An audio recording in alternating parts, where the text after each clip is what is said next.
Inti dari yang pertama, pentingnya ratapan bagi kehidupan seorang Kristen supaya dia tidak pura-pura saleh, ya, tapi mau mengungkapkan apa yang ada.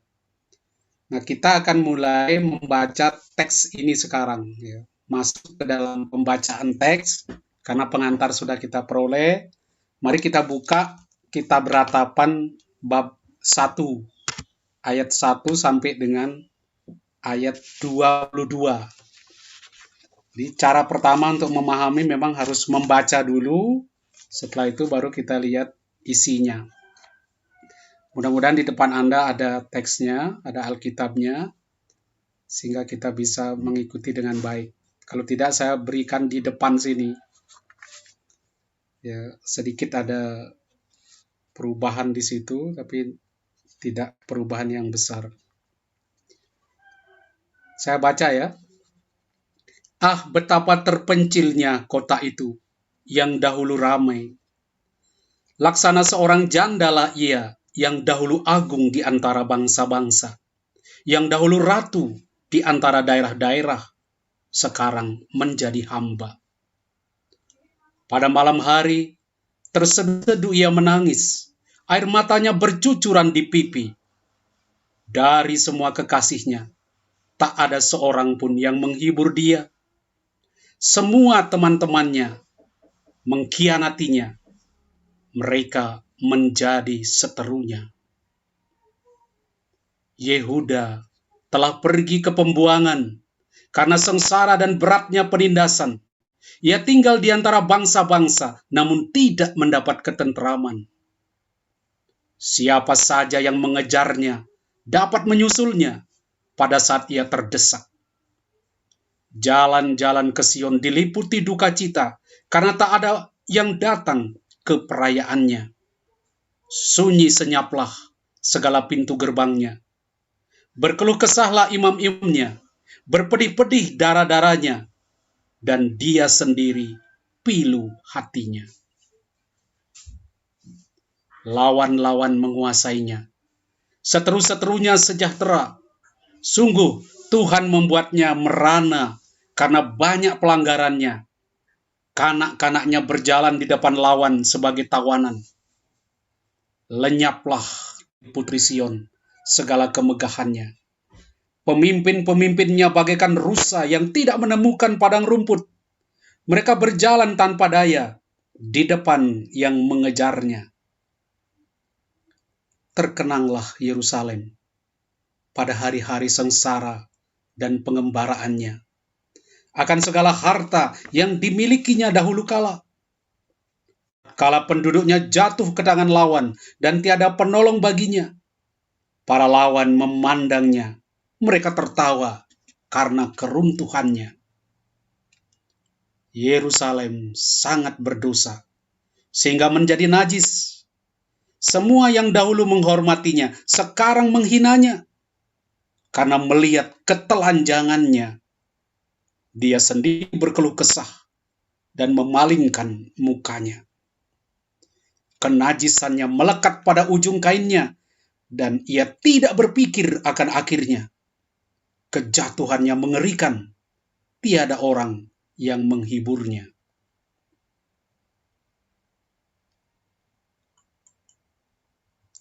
Lihatlah ya Tuhan, pandanglah betapa hinanya aku ini. Acuh tak acuhkah kamu sekalian yang berjalan lewat? Pandang dan lihatlah. Adakah kesedihan seperti kesedihan yang ditimpakan Tuhan kepadaku, untuk membuat aku merana ketika murkanya menyala-nyala? Dari atas dikirimnya api masuk ke dalam tulang-tulangku. Ia menebarkan jaring ke kakiku, membuat aku mundur. Aku dibuatnya terkejut, kesakitan sepanjang hari. Pelanggaran-pelanggaranku diikat menjadi kup, suatu jalinan yang dibuat tangannya dan ditaruh di atas tengkukku, sehingga melumpuhkan kekuatanku. Tuhan telah menyerahkan aku ke tangan orang-orang yang tidak dapat kutentang. Tuhan membuang semua pejuangku yang ada di sekitarku. Ia memanggil himpunan orang menentang aku dan menghancurkan teruna-terunaku. Tuhan telah menginjak-injak anak darah putri Yehuda, seperti mengirik anggur. Karena itulah aku menangis. Mataku mencucurkan air, karena jauh dari penghiburku yang dapat menyegarkan jiwaku. Terkejutlah anak-anakku, karena seteru terlampau kuat. Sion menadahkan tangannya, tetapi tak ada yang menghiburnya. Mengenai Yakub, Tuhan mengerahkan orang-orang sekitarnya sebagai lawan. Yerusalem menjadi najis di antara mereka. Tuhanlah yang benar. Namun aku telah memberontak terhadap firman-Nya. Dengarlah, hai segala bangsa, dan lihatlah kesedihanku. Anak-anak darahku dan teruna-terunaku pergi sebagai tawanan. Aku memanggil kekasih-kasihku, tetapi mereka memperdaya aku.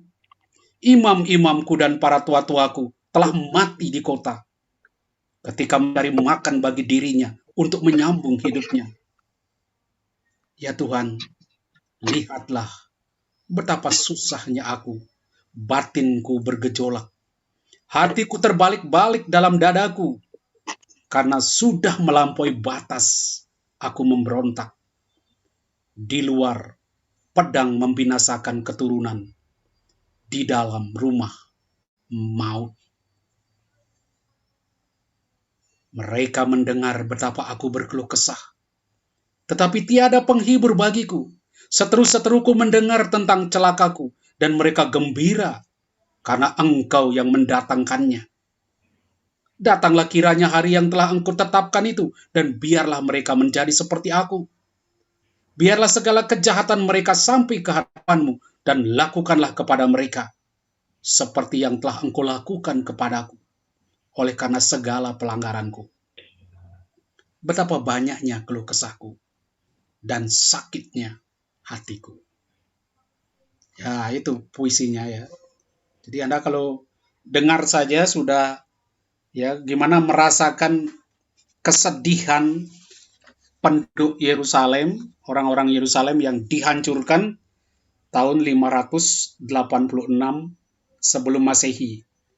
Nah, ketika kita membaca teks ini, yang perlu diperhatikan adanya sebetulnya dua orang yang berbicara di sini, yaitu penyair dan Putri Sion sendiri. Jadi di ayat 1-9a, kalau Anda lihat Alkitab Anda, mesti ikuti dengan Alkitab, itu penyair yang bicara tentang kehancuran Yerusalem. Tetapi tiba-tiba di ayat 9b, ya Tuhan, lihatlah sengsaraku, karena seteru memegahkan dirinya. Nah, itu tiba-tiba Putri Sion yang bicara.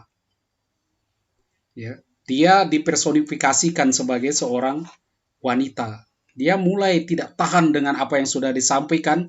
Dia menyerukan perasaan hatinya. Mohon Tuhan melihat sengsaranya. Kemudian penyair meneruskan kata-katanya. Dia melukiskan derita ini. Ya, dia katakan lawan mengulurkan tangannya pada dan seterusnya. Di ayat 11b kembali Putri Sion bicara. Lihatlah ya Tuhan, pandanglah betapa hinanya aku ini. Ya, dia ungkapkan kesedihannya ya sampai ayat 16 sebetulnya. Ini yang saya katakan puisi akrostik kelas berat menulis puisi ini karena harus mengikuti abjad Ibrani dan menekankan derita yang luar biasa yang dihadapi oleh orang Israel. Nah, beberapa poin sudah saya tunjukkan di pertemuan pertama. Saya nanti akan fokus di bab 2. Ya. Tetapi untuk sampai ke bab 2, kita harus lihat urutannya dengan bab 1 ini. Jadi paling tidak kita kenang sedikit apa yang terjadi di bab 1, nanti apa perbedaannya di bab 2. Ya, situasinya. Jadi pertama ditunjukkan kesedihan Putri Sion ini, keadaan Yerusalem yang begitu menyesakkan ketika mereka dihancurkan oleh Babel tahun 586. Situasinya terbalik total. Dari kota yang begitu ramai menjadi seorang janda. Suatu yang ditinggalkan, suatu yang tidak punya hak, suatu yang tidak punya arti. Padahal dahulu agung sekali. Dulu ramai sekali, lebih-lebih kalau Pasca, Pentakosta, Pondok Daun, ramai luar biasa di Yerusalem. Tapi sekarang gak ada yang datang. Hari raya pun sepi. Gak ada. Suasananya terbalik total. Dulu dia seperti ratu, ya, seorang yang dipuja-puja, seorang yang diagung-agungkan. Sekarang hanya hamba yang diinjak-injak, yang tidak dianggap. Situasi yang terbalik ini membuat putri ini sedih sekali. Matanya bercucuran, dia menangis terus. Tapi, ini awas kuncinya lagi, yang perlu kita perhatikan. Tidak seorang pun menghibur dia. Ini lebih celaka lagi. Dalam suasana yang demikian, derita yang paling pahit begitu, orang menantikan seorang penghibur. Tetapi, tidak ada yang menghiburnya. Ini problem yang sangat menyesakkan. Dan ini diulang terus. Kalau Anda baca di ayat 9, diulang lagi oleh Putri Sion. Ya, dia katakan ya, kejatuhannya mengerikan. Tiada orang yang menghibur dia. Kembali, Anda akan temukan lagi di ayat 16. Ini seperti referen yang diulang terus di dalam ayat 16. Di ayat 17. Dia katakan Sion menadahkan tangannya, tetapi tidak ada yang menghiburnya. Di ayat 16 juga, karena itulah aku menangis, mataku mencucurkan air, karena jauh dari penghiburku. Ya, diulang terus oleh teks ini. Juga di ayat 21, ya, bagian mau akhir teks ini, kembali dikatakan, mereka mendengar betapa aku berkeluh kesah, tetapi tiada penghibur bagiku. Ini menyakitkan sekali. Ketika kita ada di dalam derita, di dalam kesulitan, di dalam kesesaan yang paling dalam, membutuhkan orang yang menghibur, tetapi tidak ada yang menghibur. Bahkan teman-teman mengkhianatinya. Bukan hanya mengkhianati, menjadi lawan, menjadi musuh. Ini kan menyesakkan, sudah dari dalam, juga dari luar. Ini tekanan yang dihadapi oleh seorang yang dipersonifikasikan sebagai Putri Sion. Nah, di dalam situasi ini jelas apa yang mau disampaikan oleh pengarang, yaitu keadaan Yehuda yang dibuang ke Babel. Dia pergi ke pembuangan, dia mulai ditindas, dia tidak dapat ketentraman, di situ dikejar-kejar, ya. Tak ada yang datang ke perjuangan, ini semua kehidupannya lenyap sudah pintu gerbangnya, bahkan imam-imamnya berkeluh kesah. Tidak ada lagi yang ke bait Allah, karena bait Allah sudah hancur. Semua mengungkapkan pilu dan kesedihan ini. Nah, apa yang paling dalam diungkapkan oleh penyair ini? Ya. Apa yang paling pertama, tidak ada yang menghibur, dan apa yang dia menyadari dulu, padahal dia sebetulnya banyak sekali punya orang-orang yang bisa menghibur dia. Nah, lalu digambarkan dia lagi dengan seorang wanita yang benar-benar tidak bermoral, tidak punya apa-apa, kemudian juga penuh dalam kedosaan. Jadi bukan hanya sekedar seorang wanita yang lemah, tetapi seorang wanita yang berdosa. Nah, apa bentuk dosanya? Ya, apa bentuk dosanya? Kita lihat di bagian belakang, ini saya kira ini dia kepedihannya ya, dia kehilangan anaknya, penduduknya berkabung, musuh-musuhnya sombong-sombong sekali.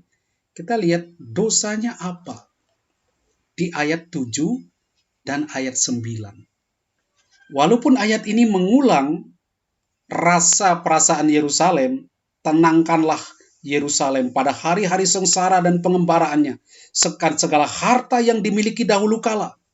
Dulu kaya sekali, tatkala penduduknya jatuh ke tangan lawan, tiada penolong baginya, dan lawan memandangnya, mereka tertawa karena keruntuhannya.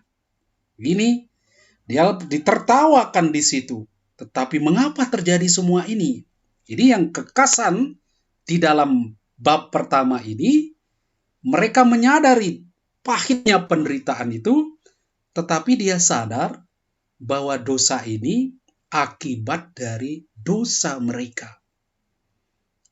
Itu segi positif di bab 1 yang nanti berbeda dengan bab 2. Dikatakan, Yerusalem sangat berdosa sehingga menjadi najis. Apa yang dimaksudkan di sini? Di ayat 8 dikatakan, semua yang dahulu menghormatinya sekarang menghinanya karena melihat ketelanjangannya. Apa maksud najis telanjang? Saya katakan dulu, ketelanjangan itu merupakan sebab untuk rasa malu yang sangat besar, khususnya bagi wanita. Anda lihat di kitab Kejadian, waktu manusia diciptakan, laki-laki dan perempuan diciptakan, mereka hidup dalam persekutuan, dikatakan mereka telanjang, tetapi tidak merasa malu. Mengapa? Masing-masing menerima yang lain apa adanya dan mereka hidup di dalam kesucian. Mereka masih tidak berdosa. Ketika mereka tidak berdosa, mereka tidak memandang yang lain sebagai sesuatu yang buruk, sebagai sesuatu yang mengancam, sebagai sesuatu yang menghina. Jadi ini ada penghargaan. Jadi kalau orang bisa menghargai yang lain, melihat yang lain bukan sebagai ancaman, tetapi sebagai sesuatu yang mengembangkan hidupnya, saling menyempurnakan satu sama lain, maka tidak takut akan ketelanjangan. Mengapa demikian? Undang-undang pornografi juga tidak perlu. Karena tidak pernah melihat yang lain secara negatif. Tetapi ketika orang berdosa, ketelanjangan itu menjadi sangat memalukan dan sangat menakutkan. Kenapa? Di dalam bahasa aslinya, telanjang itu erwah. Itu ada permainan di situ. Itu sebetulnya orang yang tidak memakai baju. Ketika Anda tidak memakai baju, berarti Anda tanpa pelindung. Dan erwah itu berarti titik lemah. Bisa berarti titik lemah. Akibatnya ketika Anda di dalam keadaan tanpa pelindung, tanpa yang menjaga Anda, maka titik lemah Anda sangat mudah dibidik. Anda sangat mudah dihancurkan. Dan ketika relasi kita dengan orang lain adalah relasi dosa, maka yang lain bukan lagi penghibur bagi kita, bukan lagi yang mengembangkan hidup kita, melainkan ancaman. Yang lain menjadi saingan yang mengancam kehidupan kita. Dan ketika orang lain menjadi ancaman yang mengancam, dia akan membidik titik lemah kita, yaitu erwah, ketelanjangan. Nah, titik lemah ini karena itu harus ditutupi. Harus dilindungi supaya musuh tidak menyerang titik lemah kita. Nah, ini ketelanjangan itu maka harus ditutupi. Dia memberikan kita rasa malu karena menunjukkan kelemahan kita, kekurangan kita, itu titik lemah kita. Maka inilah yang sangat mempermalukan dan menjadi sesuatu yang menakutkan. Orang takut akan ketelanjangan itu. Dan inilah yang terjadi pada wanita ini. Dia ada di dalam ketelanjangan, di dalam situasi yang lemah, di mana semua yang lain bukan menghibur, tapi mengancam, menakutkan bagi dia. Dan di sini mengacu lagi situasi dosa. Mengapa semua itu terjadi? Mengapa orang telanjang itu? Sehingga telanjangnya menjadi sesuatu yang buruk, yaitu karena dosa. Dikatakan, Yerusalem sangat berdosa. Menjadi najis. Mengapa dia menjadi najis begitu? Semua orang dahulu yang menghormati sekarang menghina. Karena melihat telanjangannya, karena melihat dosa, melihat buruknya. Tidak ada lagi yang mensupport begitu. Nah, digambarkan seperti seorang wanita yang najis, dan kenajisan itu biasanya dalam bentuk menstruasi. Ya, wanita najis ketika dia mengeluarkan darah, mengeluarkan kehidupan dari dirinya menjadi sebuah kematian. Menstruasi adalah darah kehidupan yang berubah menjadi darah kematian. Maka orang yang demikian adalah orang yang najis. Dia tidak lagi menebarkan hidup, tapi menebarkan kematian. Itu ada di balik ungkapan menstruasi. Maka orang menstruasi dianggap najis. Saya tidak tahu ya mengapa gambaran ini seperti menjadi insting manusia. Di zaman dulu Israel itu melarang orang yang menstruasi itu bukan hanya berhubungan, tetapi juga pergi ke bait Allah. Mereka tidak boleh. Lalu harus ada upacara pentahiran. Supaya mereka dikuduskan, karena dianggap mereka ini dalam dosa. Kalau Anda ke Bali, ya, nanti kalau sudah selesai pandemi, ya, berkunjung ke Bali, mau masuk pura, di sana ditulis besar-besar, orang yang menstruasi tidak boleh masuk ke pura. Ya, menajiskan pura itu. Itu gambaran-gambaran yang mengungkapkan suasana, situasi terburuk dari seseorang, yaitu ketika dia najis. Dan wanita Putri Sion ini ditampilkan di dalam keadaannya bukan hanya telanjang, tapi dia najis. Situasi yang terburuk yang dialami. Nah, kalau kita lihat menstruasi, kenajisan itu sebetulnya kan sesuatu yang natural. Dialami oleh semua wanita. Tapi bagaimana mungkin dia kemudian dituntut atas apa yang terjadi pada dirinya? Sesuatu yang melekat padanya. Ya. Ada apa kok dia dituntut sedemikian rupa? Ya. Karena dikatakan Yerusalem sangat berdosa sehingga menjadi najis.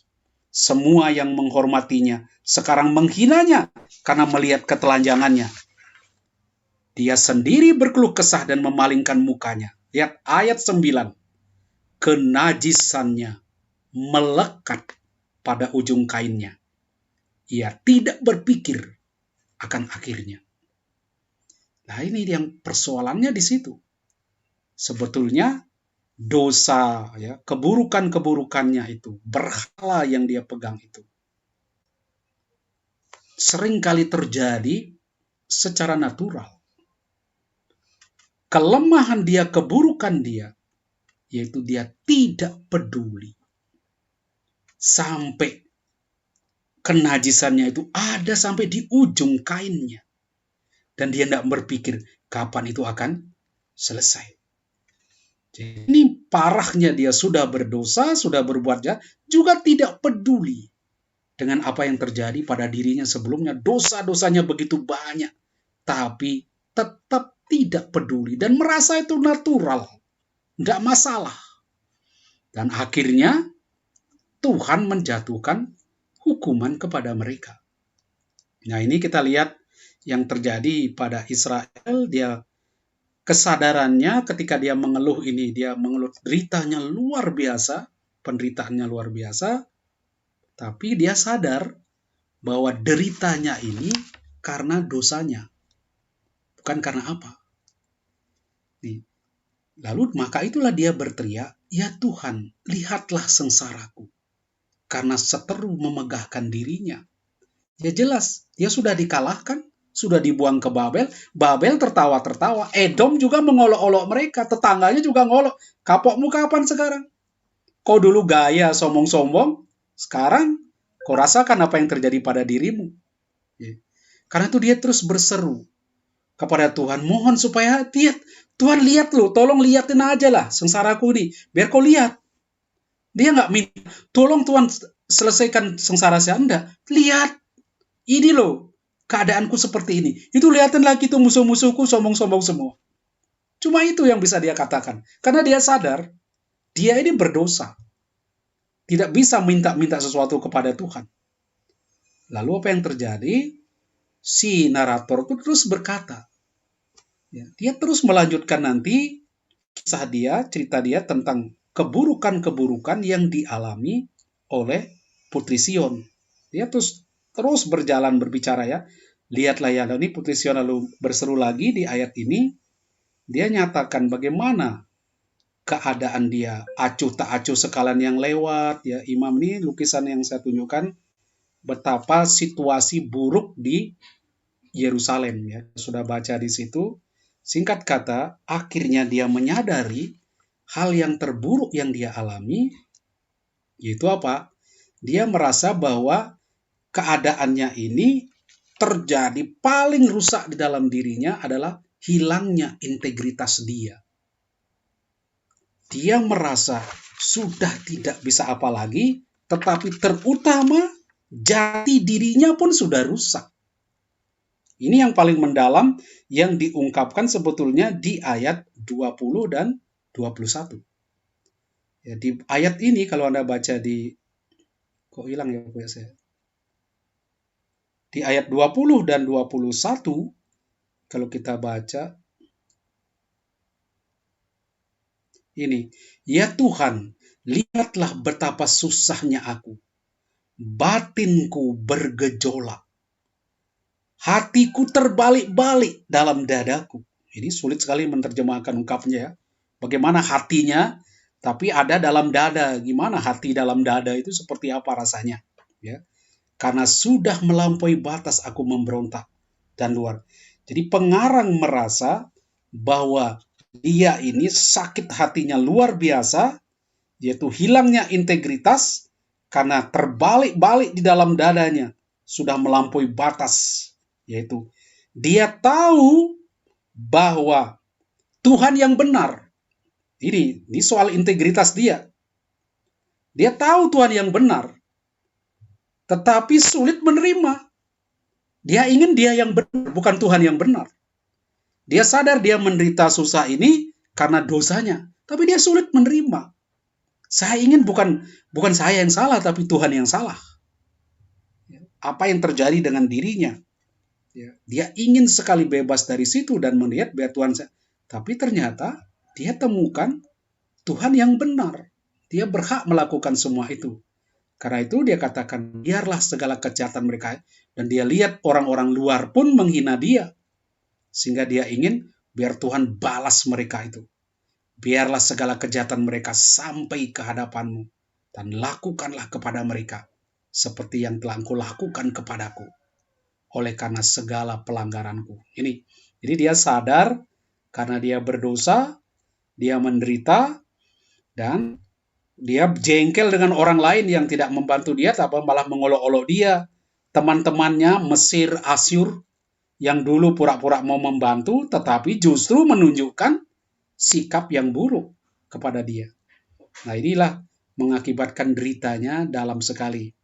Nah, dari konteks ini kita masuk ke bab 2 tentang ratapan Israel ini. Ya. Ini saya tidak perpanjang supaya kita bisa perdalam yang bab 22. Ya, mari kita lihat bab 2 kitab ratapan. Ya. Kita harus baca dulu sedikit supaya bisa memasuki. Saya tidak langsung baca habis, tetapi tunjukkan nanti isinya.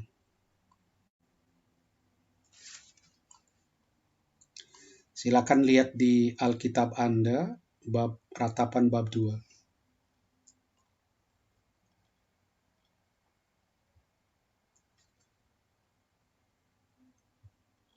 Kok tercampur ya? Betapa Tuhan menyelubungi. Ini kok bab 1 ya?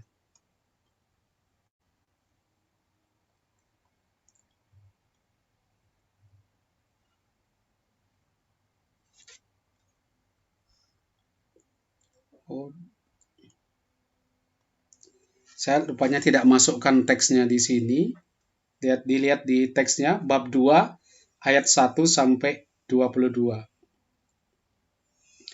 Tuhan, betapa Tuhan menyelubungi Putri Sion dengan awan dalam murkanya.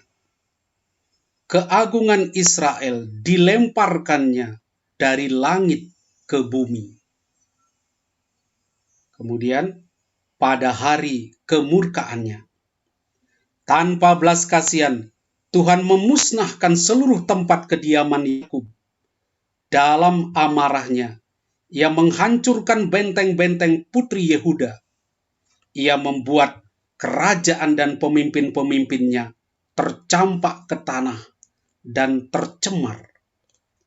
Dalam murka yang menyala-nyala, Ia mematahkan setiap tanduk Israel, menarik kembali tangan kanannya ketika seteru mendekat, dan membakar Yakub seperti api yang menyala-nyala dan menjilat ke sekeliling, menarik busurnya seperti seorang seteru, tangan kanannya siap seperti seorang lawan.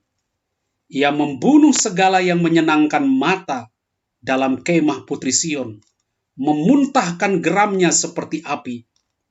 Tuhan menjadi seperti seteru, Ia melahap Israel, memusnahkan segala purinya.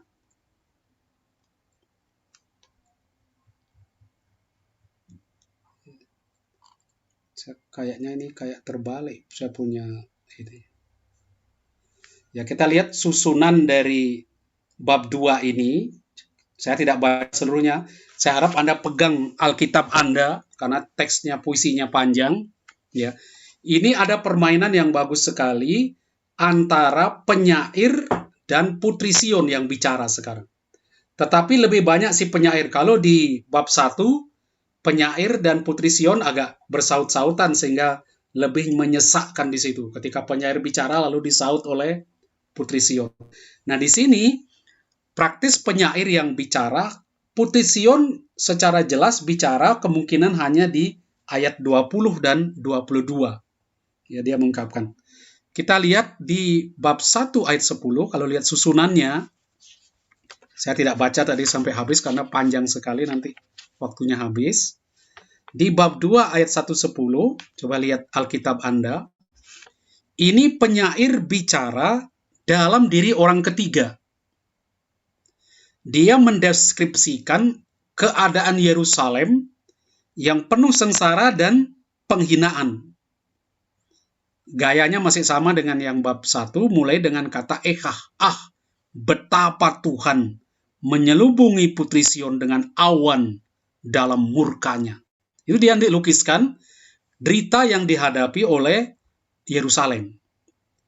Kemudian di ayat 11 sampai 13, coba lihat di 11-13, dia berubah di situ, tidak lagi bicara dengan sebagai orang ketiga. Kalau sebelumnya kan orang ketiga terus tanpa belas kasihan Tuhan. Jadi kesannya dia orang ketiga di situ. Sedangkan di ayat 11 dan 13, coba baca di situ ya, kita lihat. Buram mataku oleh air mata, remuk redam jiwaku. Berarti dia bicara sebagai orang pertama. Kalau di bab 1 ketika kuku itu yang ngomong Putri Sion, dia mengungkapkan dirinya, dia berkeluh kesah. Tapi di sini ketika dia memakai orang pertama, ternyata pembicaranya tetap penyair. Dia sekarang bicara dalam diri orang pertama. Dia masuk di dalam derita Putri Sion. Nah, ini mulai berbeda gerakannya. Kalau di awal dia sebagai pengamat, reporter, lihat, wah gini, dia cerita deritanya. Nah, dia sekarang begitu masuk ke dalam penderitaan Putri Sion ini, akhirnya terlibat di dalamnya. Ya, dia menaruh perhatian dan empati di situ, dia masuk ke dalam penderitaan itu. Maka dia bicara sekarang sebagai orang pertama, seakan-akan dia merasakan derita itu. Dia katakan, buram mataku oleh air mata, remuk redam jiwaku, hancur lebur hatiku, karena kehancuran putri bangsaku. Jadi dia sebagai orang luar tapi mulai masuk ke dalam situasi Yerusalem dan dia merasakan deritanya itu. Itu dia bicara sebagai orang pertama ayat 11 dan ayat 13. Tapi ketika dia kemudian dimasuk ke ayat 14, dia keluar lagi. Dia bicara lagi seperti orang ketiga yang mendeskripsikan keadaan Yerusalem.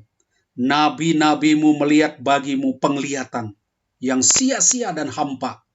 Mereka tidak menyatakan kesalahanmu. Ini nabi pun kacau balau. Harusnya dia menjadi nanti petunjuk, memberi petunjuk, tidak bisa lagi. Buruknya situasi ya, baik situasi rakyat, situasi pemimpin, terutama pemimpin nanti ditunjukkan di situ. Jadi dia bicara di sini sebagai orang ketiga, ya, mendeskripsikan Yerusalem. Di ayat 18 dan 19, kembali dia dalam diri orang pertama. Coba kita lihat ya, supaya Anda mulai sedikit merasakan indahnya syair ini ya, ada perubahan cara berbicara si penyair ini. Di ayat 18, hati mereka berteriak kepada Tuhan di tembok Putri Sion. Cucurkanlah air mata. Ya, cucurkanlah air mata bagaikan sungai siang dan malam. Jangan berikan dirimu istirahat, janganlah matamu tenang. Bangunlah, mengeranglah pada malam hari, pada permulaan gilir jagam, curahkan isi hatimu. Ayo, jadi dia seperti mengajak, ayo. Seperti orang pertama yang ngajak kepada Putri Sion, angkat tanganmu kepadanya demi hidup anak-anakmu yang jatuh lunglai karena lapar di setiap ujung jalan. Ayo, ya, seperti dia berlagak seperti orang pertama yang mengajak di situ. Baru di ayat 20 kita mendengar Putri Sion yang bicara, suara dari Yerusalem. Tapi sebelumnya semua suara penyair. Di ayat 22 kita lihat Putri Sion yang bicara, seolah-olahnya dikatakan lihat Tuhan dan perhatikan. Jadi yang diminta oleh Putri Sion mulai dari bab 1, lihatlah, perhatikan, lihatlah, peran itu terus diulang-ulang oleh Putri Sion karena dia tidak bisa apa-apa mau nuntut Tuhan gimana, dia hanya minta Tuhan melihat, perhatikan. Ya. Kepada siapa engkau telah melakukan hal ini? Coba Tuhan lihat, siapa yang kau perlakukan ini? Bukankah kekasihmu? Bukankah anak kesayanganmu? Ya. Apakah perempuan harus makan anak kandungnya, anak-anak yang masih dibuai? Ini derita yang luar biasa yang sudah terjadi di Yerusalem. Ya. Apakah imam dan nabi harus dibunuh di tempat kudus Tuhan? Begitu buruk keadaannya. Tidak ada siapa-siapa. Bahkan nabi yang berkorban pun dibunuh di sana. Lihat, terbaring di atas tanah setiap jalan, orang muda dan orang tua. Anak-anak darahku dan teruna-terunaku tewas oleh pedang. Karena apa? Babel menghancurkan mereka. Engkau membunuh mereka ketika engkau murka, menjembelih mereka tanpa belas kasihan. Jadi dia menuntut Tuhan, Tuhan engkau itu kan Allah yang berbelas kasih. Namamu adalah Chesed, yang berbelas kasih. Ternyata kau sekarang terbalik semua.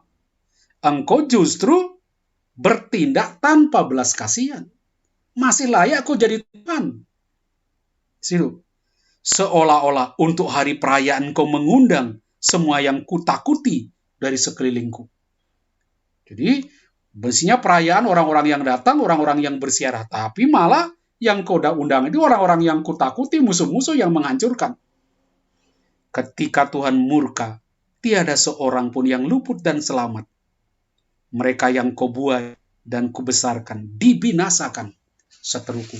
Hancur semua yang dibanggakan oleh putri Yerusalem ini. Kita lihat sedikit beberapa hal yang penting di bab ini yang berbeda dengan bab sebelumnya.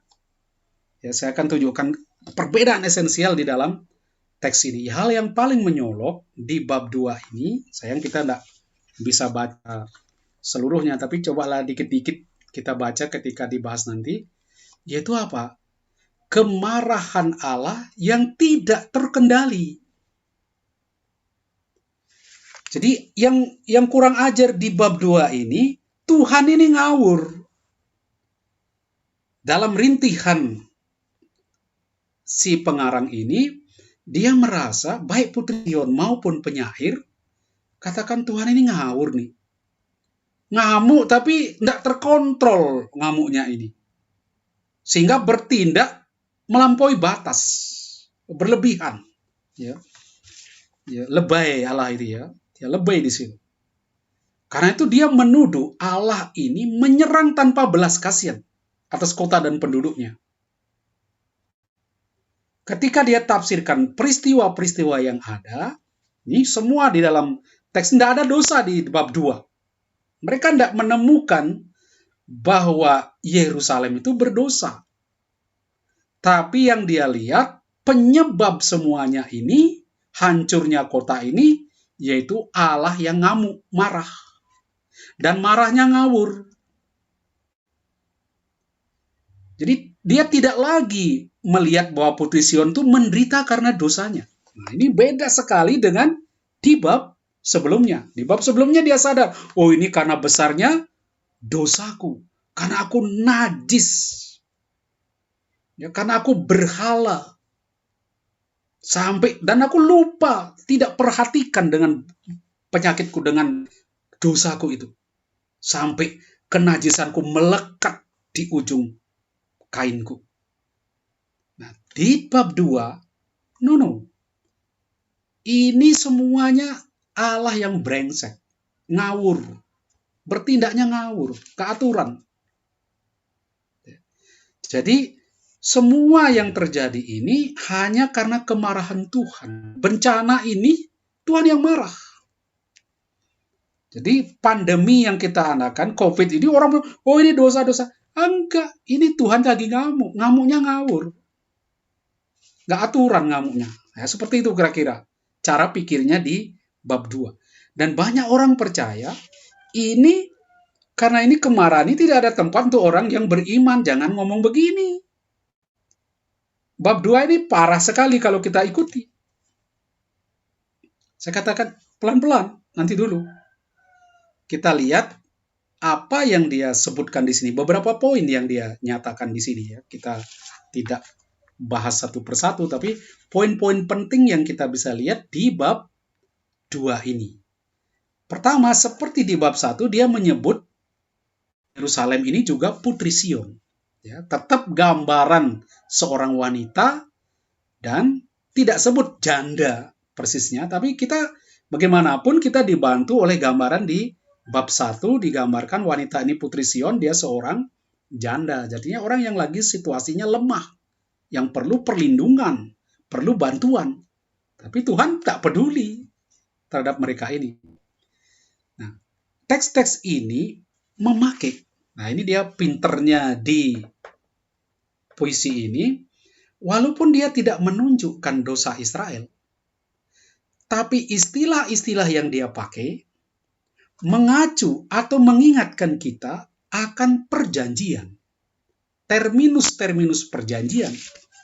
Yakub, Israel yang terlibat di dalam perjanjian, supaya orang mulai merasakan di balik kata-kata ini ada penghakiman Tuhan.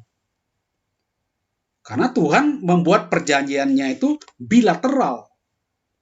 Jadi harus ada mutual relationship, apa itu saling menunjukkan kesetiaan kepada perjanjian. Siapa yang tidak setia dihukum.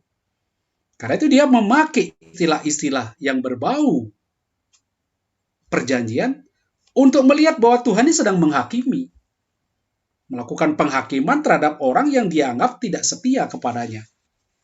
Ini istilah-istilah kota pun ini mengacu ke umat Allah. Dia ditekankan Yakub, seluruh tempat kediaman Yakub, ya.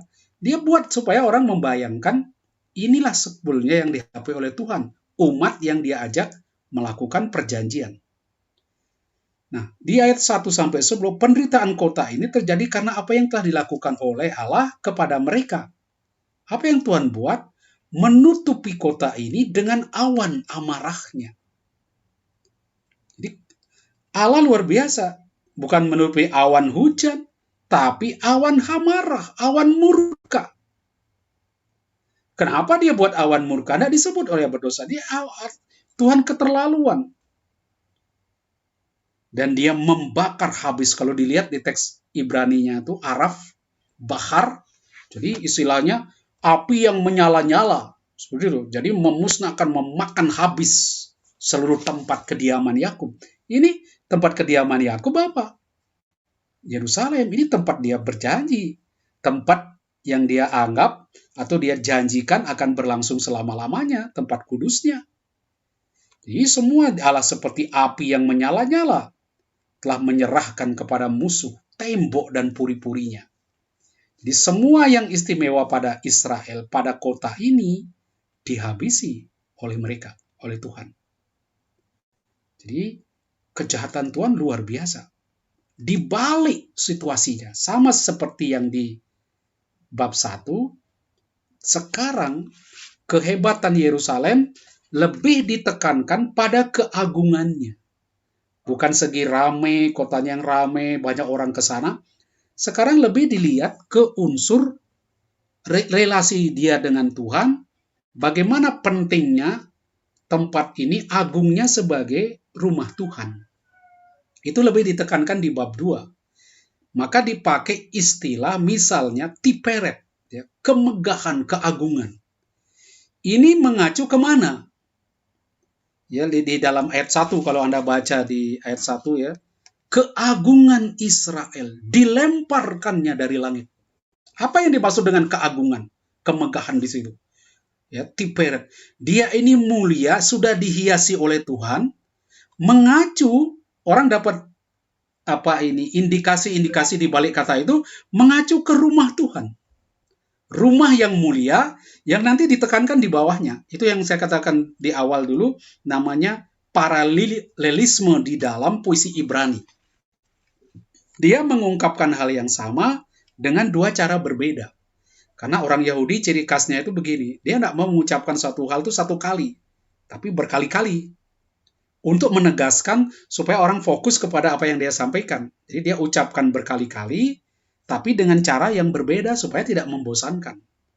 Nah, ini kita lihat di sini ada keagungan Israel, nanti di bawahnya dikatakan tempat kediaman, bahkan lebih dari ke tempat kediaman, nanti dikatakan juga adalah tumpuan kakinya. Dia lihat, tidak diingatnya tumpuan kakinya. Ya. Ini permainan di ayat bab 2 ayat 1 ini, paralelismenya bagus sekali. Keagungan Israel dilemparkannya, tak diingatnya tumpuan kakinya pada hari kemurkaannya. Jadi antara keagungan Tuhan, keagungan Israel, dan tumpuan kaki Tuhan, kita mau melihat apa itu. Tiada lain dari rumah kemuliaannya. Jadi Israel disebut rumah kemuliaan, disebut keagungan, ini dua kata yang sangat dekat. Mengacu kemana? Mengacu ke bait Allah, ke Yerusalem, ke tempat yang paling istimewa, yaitu tabut perjanjian.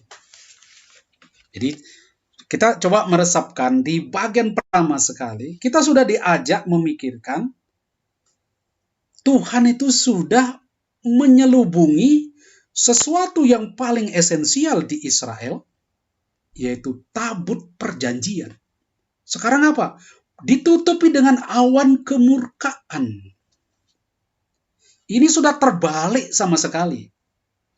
Karena tabut perjanjian ini adalah tumpuan kaki Allah. Allah tuh bertahta di Yerusalem, duduk di tahta itu. Kalau Anda perhatikan tabut perjanjian, di situ dia meraja di situ, di bawahnya ada 10 firman, memberikan perintah kepada orang Israel. Ini keagungan Tuhan di situ, kemegahan dia di situ. Israel mendapat kemegahannya ketika Tuhan hadir.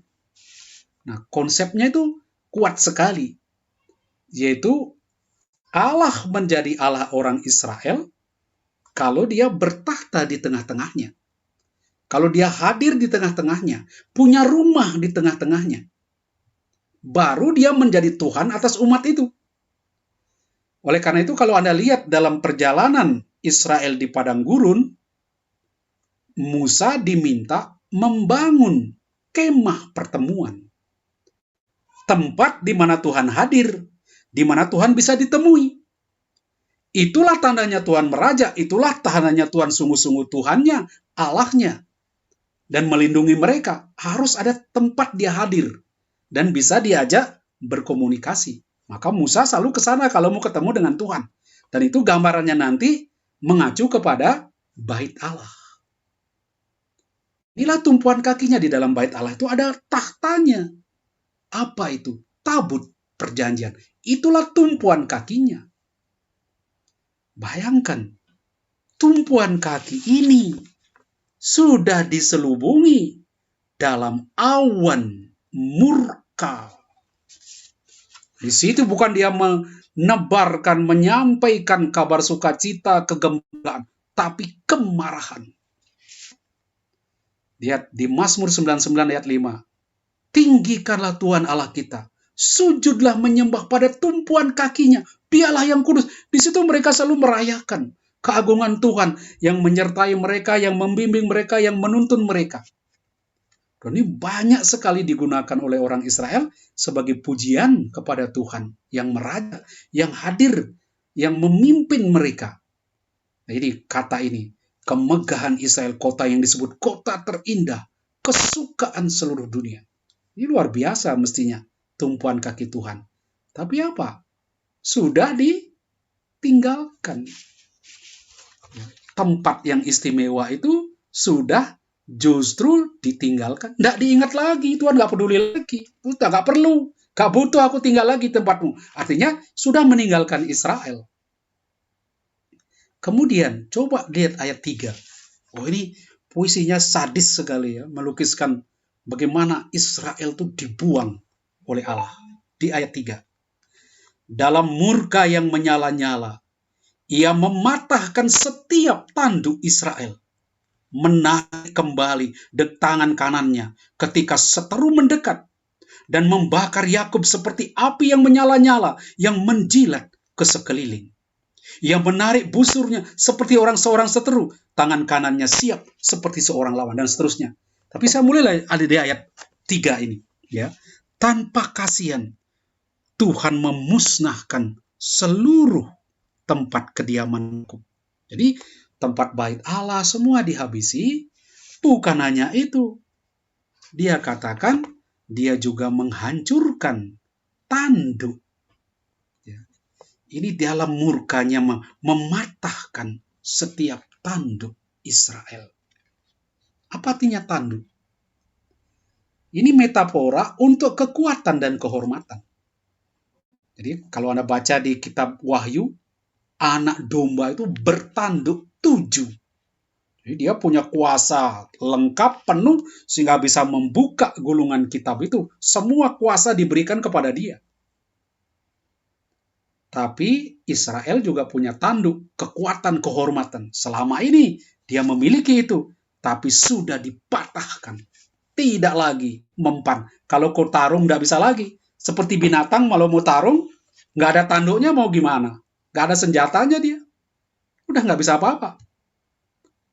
Di pihak lain, kalau Anda baca di kitab Keluaran, Imamat, masih ingat, ada yang namanya mesbah.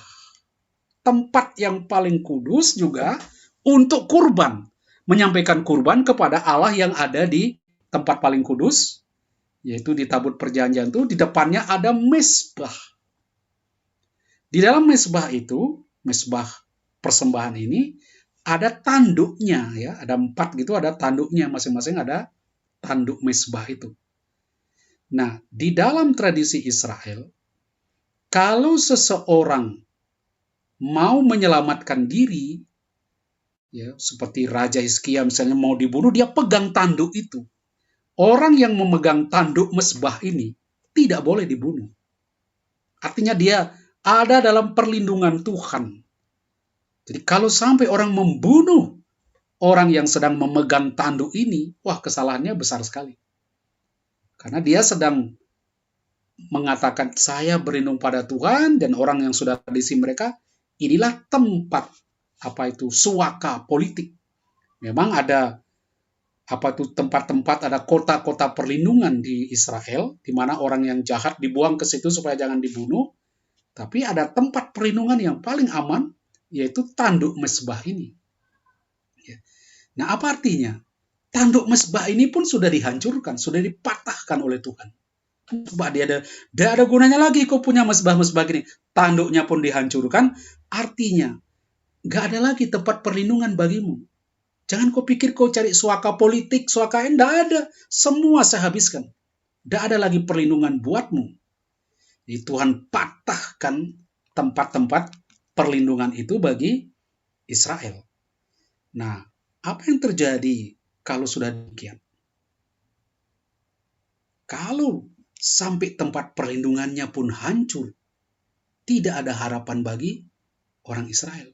Tuhan benar-benar meninggalkan mereka. Tidak mau lagi punya rumah, tanda dia hadir. Ya, masih ingat peristiwa Babel? Mereka membangun menara Babel. Mengapa dia dirikan menara Babel naik sampai ke langit? Karena di konsep zaman dulu, Tuhan hadir kalau dia punya rumah di tempatnya untuk memastikan Tuhan jangan pergi ke tempat lain. Tuhan baru menjadi Tuhan ketika dia hadir di dalam kotanya. Dia hadir di situ, punya rumah di situ, punya tempat di situ. Jangan melenceng kemana-mana. Jadi makanya tangganya harus sampai ke atas. Jangan Tuhan jalan-jalan ke tempat lain. Nah, sekarang Israel yang dulu punya kemah pertemuan, yang punya bait suci, memastikan Allah hadir di situ, ternyata ditinggalkan oleh Allah. Ditolak oleh Allah. Nah, ini kan derita yang luar biasa bagi mereka. Tuhan telah menghancurkan kesombongan dan kebanggaan Israel. Tuhan menghilangkan segala cara untuk mencari suaka dari penghakiman yang dijatuhkan atas mereka. Saya hakimi engkau, jangan harap engkau bisa luput dari penghakimanku. Nah, ini kan ganas sekali Tuhan, ya. Tidak memberi peluang lolos bagi orang Israel. Tuhan sangat marah kepada Yerusalem, sehingga dia menghancurkan barang-barang miliknya. Ini milik dia, milik pusakanya, itu dihancurkan. Dan apa? Tuhan telah menghancurkan tempat tinggalnya dan tempat pertemuannya. Ini juga. Bayangkan juga hal-hal yang berkaitan dengan ibadah. Itu juga dihancurkan. Ya, dia katakan dia menguraikan hal itu. Tuhan telah menolak mezbahnya, mengabaikan tempat kudusnya. Oh, ini. Jadi mengacu bukan hanya urusan politik, tapi juga keagamaan. Allah tidak mau hadir lagi. Ya, kalau kita baca di ayat 7 ya, dia katakan, Tuhan di ayat 6, ia merusak kemahnya seakan-akan itu kebun, menghancurkan tempat pertemuannya. Itu kan esensial sekali bagi orang Israel. Bukti bahwa dia Tuhan, Raja bagi orang Israel ketika dia punya rumah. Tapi dia bilang, rumah dia anggap kebun. Gak dipedulikan. Bahkan dihancurkan tempat pertemuan. Kemah pertemuan kan tempat dia bertemu dengan Musa. Habis. Dihancurkan. Tidak butuh lagi ketemu-ketemu. Ya. Sion. Di Sion Tuhan membuat orang lupa akan perayaan Sabat. Ya, jelas kan? Gak ada lagi relasi dengan Tuhan. Gak ada lagi pikiran tentang Tuhan. Sabat pun tidak ada yang taati. Ya. Dan serta dalam kegemaran murkanya menolak raja dan imam. Pemimpin-pemimpin tidak diakui lagi. Nah, kalau ini kita lihat situasi yang buruk ini, Kehadiran Tuhan di tengah Yerusalem bukan lagi jaminan perlindungan, karena dia tidak hadir. Tidak bisa lagi, rumah-rumah itu tidak bisa lagi dikatakan menjamin engkau akan selamat. Ini beda sekali kalau kita tahu di Yeremia dan 7:26. Ya, bagaimana kota ini diratapi. Jadi bagian kota yang dipersonifikasi untuk menggarisbawahi kengerian yang telah menimpa permata Tuhan. Dindingnya dihancurkan semua. Tembok-tembok kota dihancurkan semua. Ini betul-betul menggarisbawahi ngerinya situasi. Karena Israel ditinggalkan oleh Tuhan. Bukan hanya ditinggalkan, tetapi dihancurkan oleh Tuhan. Nah, di Yeremia 8:18 kita lihat benteng dan tembok berkabung meratapi kehancuran mereka. Jadi kita lihat di ayat 8, ya. Tuhan telah memutuskan untuk menghancurkan tembok Putri Sion. Ia mengukur semuanya dengan tali pengukur dan tidak menarik tangannya untuk menghancurkan. Sudah diperhitungkan semua. Ya, sudah ada jatahnya bagi mereka. Yang membuat benteng dan tembok berkabung. Mereka semua merana. Ini situasinya berat sekali. Kemudian di ayat 18, hati mereka berteriak kepada Tuhan. Hai tembok Putri Sion, cucurkanlah air mata membagaikan siang dan malam. Jangan berikan dirimu istirahat, jangan matamu tenang. Nangis semua temboknya dihancurkan. Maka ada ratapan tembok. Ya, seperti Israel melakukan meratap di tembok kota Yerusalem. Nah, ini derita karena benteng tembok semua berkabung. Dihancurkan oleh Tuhan.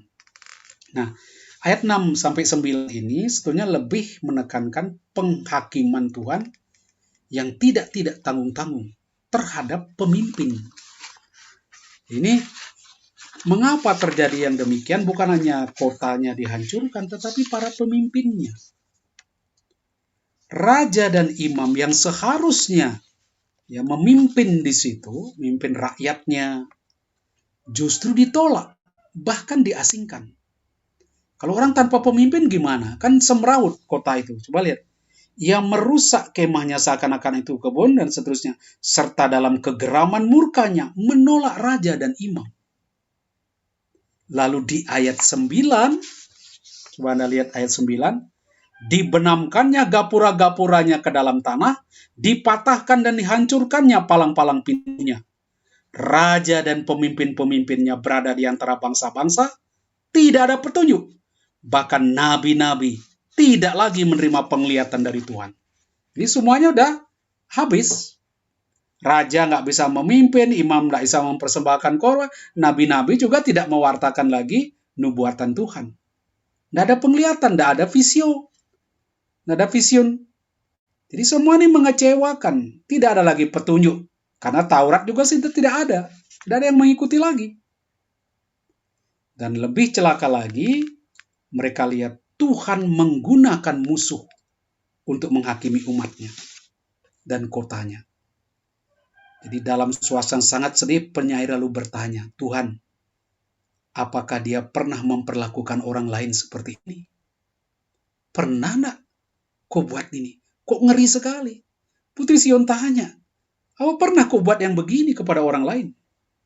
Ya, itu kita lihat ngerinya kekejaman yang dilakukan Tuhan terhadap Israel.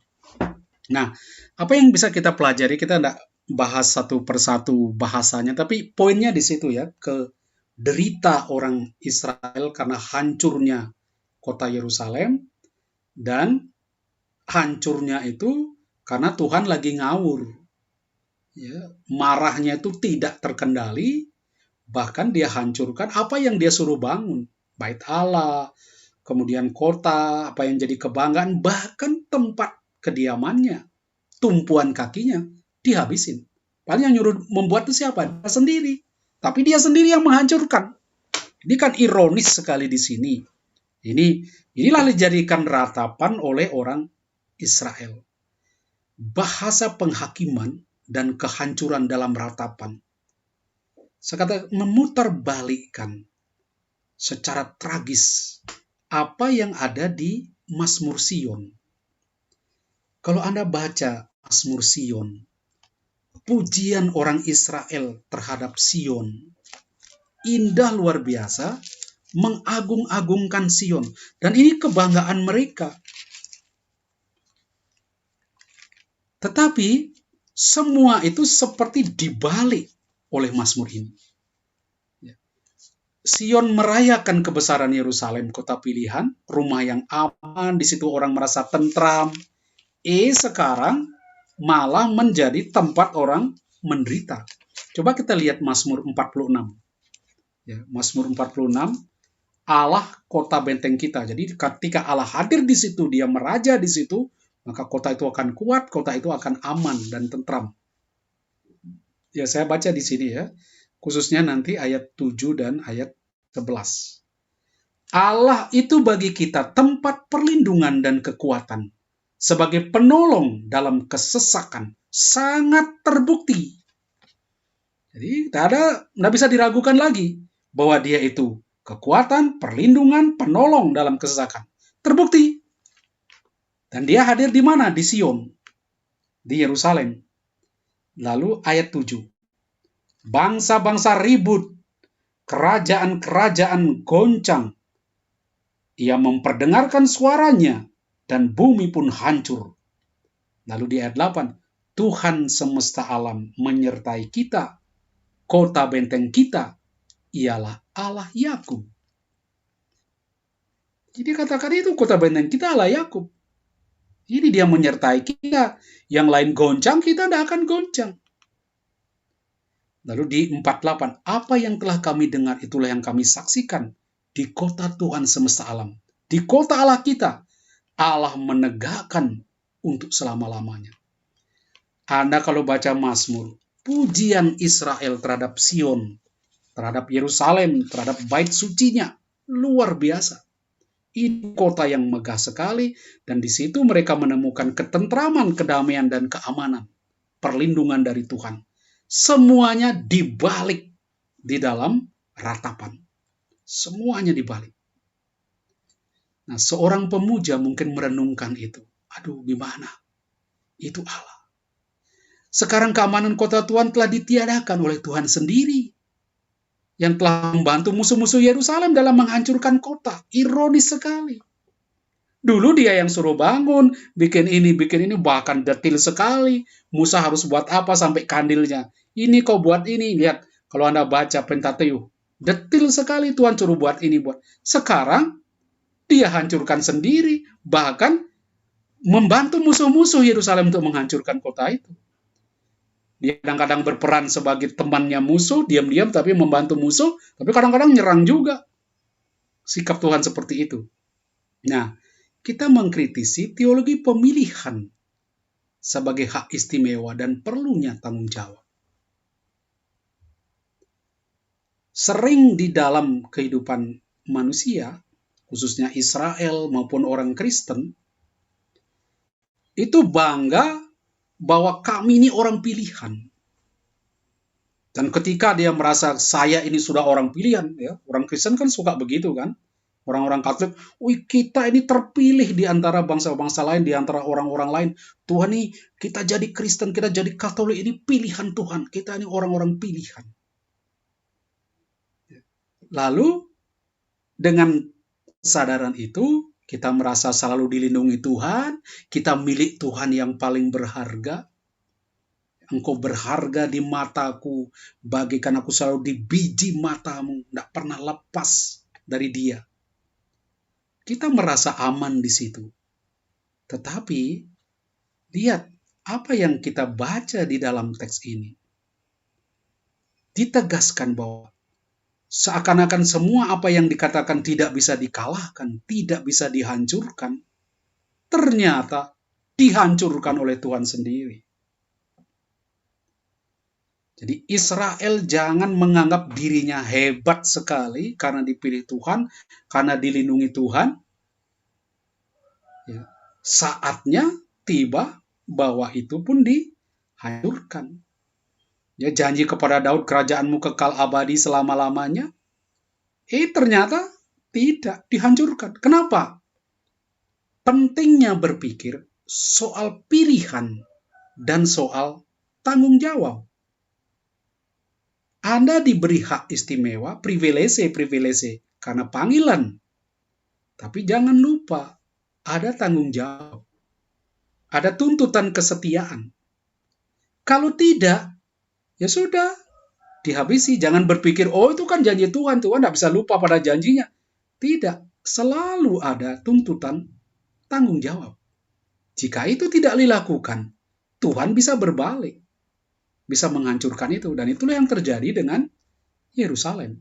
Tahun 586 terbukti Yerusalem dihancurkan.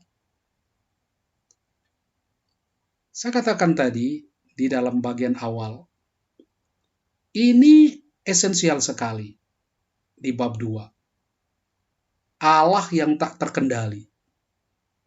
Karena itu dituduh di dalam teks ini. Ya. Allah tidak berbelas kasih, itulah historinya menghancurkan. Semua terjadi ini karena kemarahan Israel. Ya. Bukan karena dosa.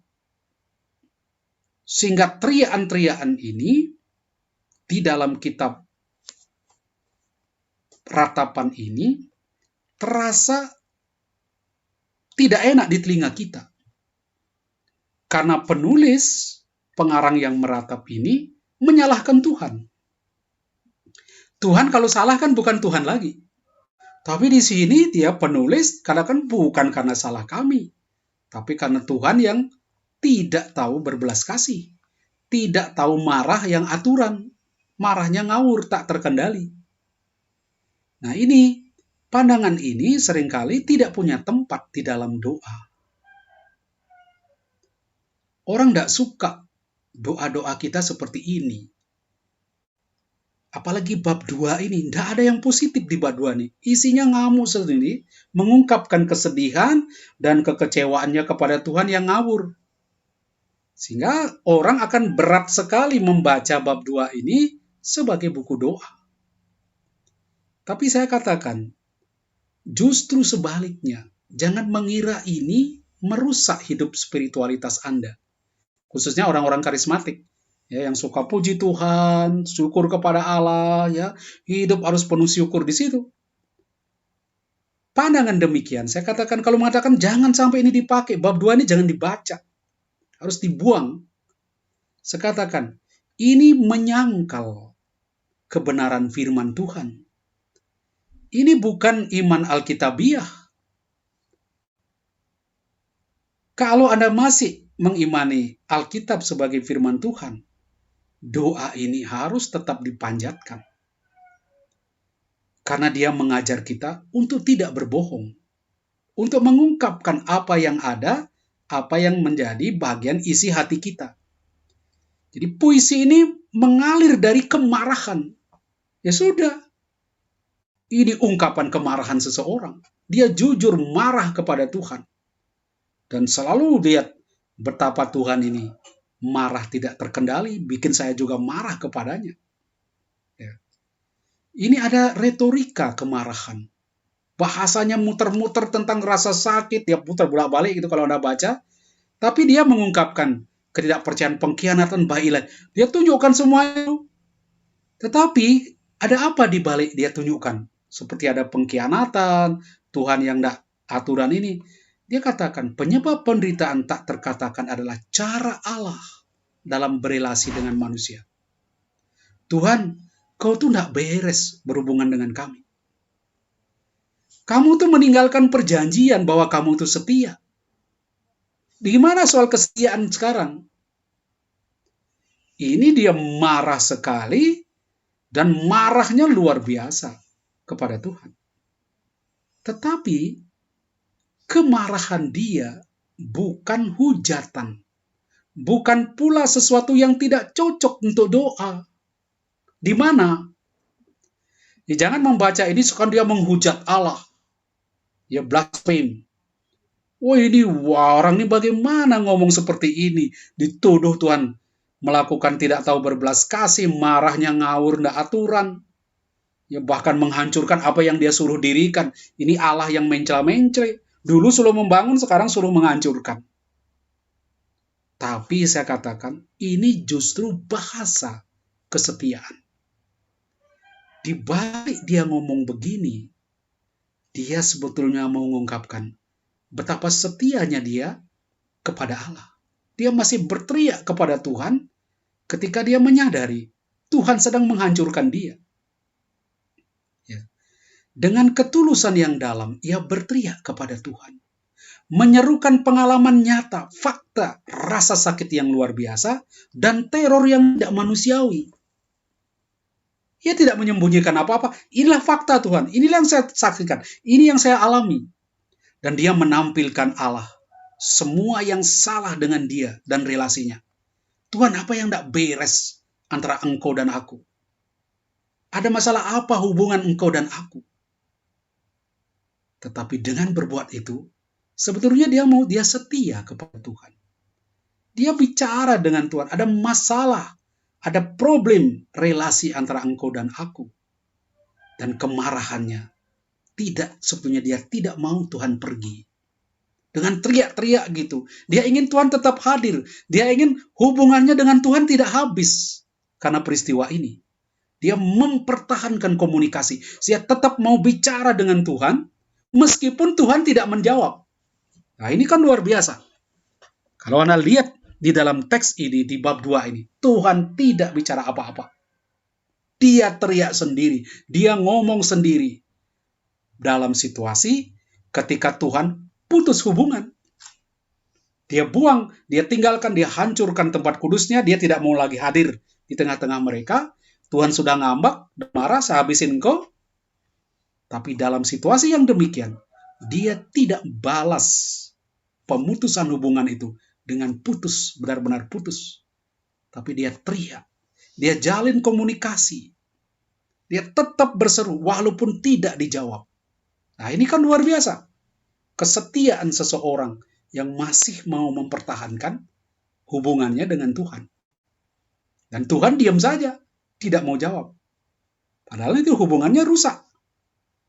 Dan bagi si pembicara ini, penyair ini, rusaknya itu sebenarnya karena salahnya Tuhan yang bertindak ngawur. Nah, ini. Ratapan adalah bentuk doa yang mungkin esensial bagi komunitas yang beriman dan pribadi yang bergulat. Kita tidak bisa menyerukan ratapan orang Israel itu langsung masuk ke dalam perasaan mereka karena kita tidak merasakan hancurnya kota mereka, hancurnya bait suci.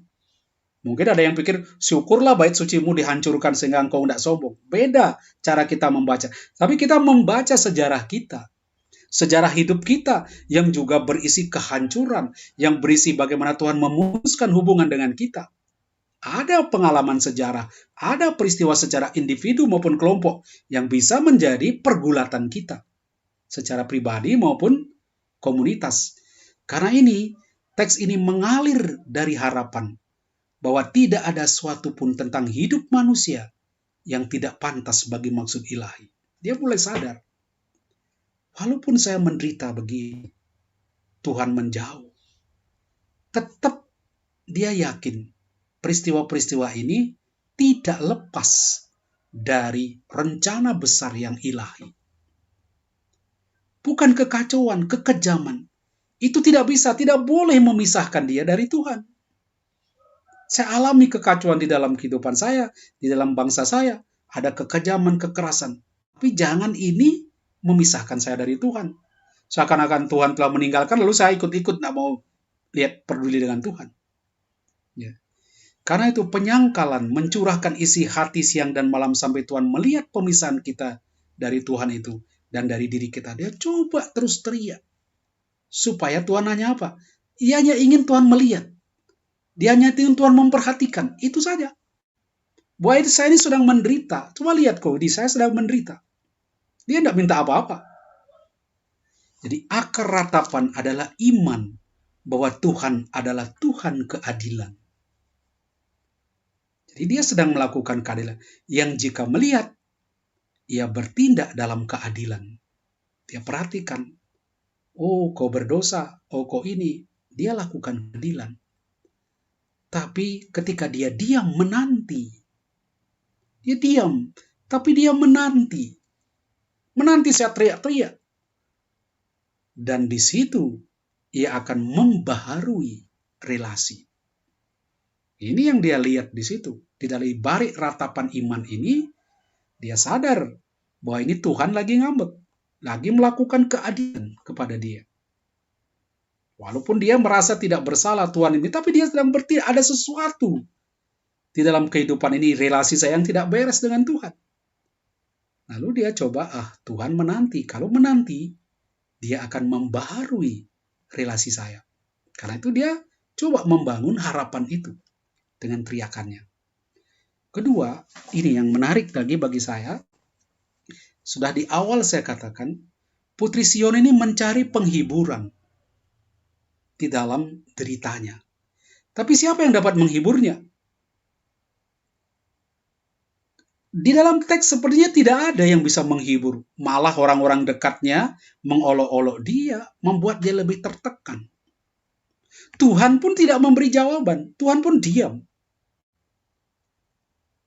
Nah, di balik kata-katanya, kita bisa melihat ia tidak minta dipulihkan, supaya penderitaannya, sakitnya dihentikan, supaya nasibnya diubah, supaya anak-anaknya kembali, anaknya yang dibuang ke pembuangan itu, supaya kembali sehat-sehat, bagus-bagus semua. Nggak ada di dalam teks itu.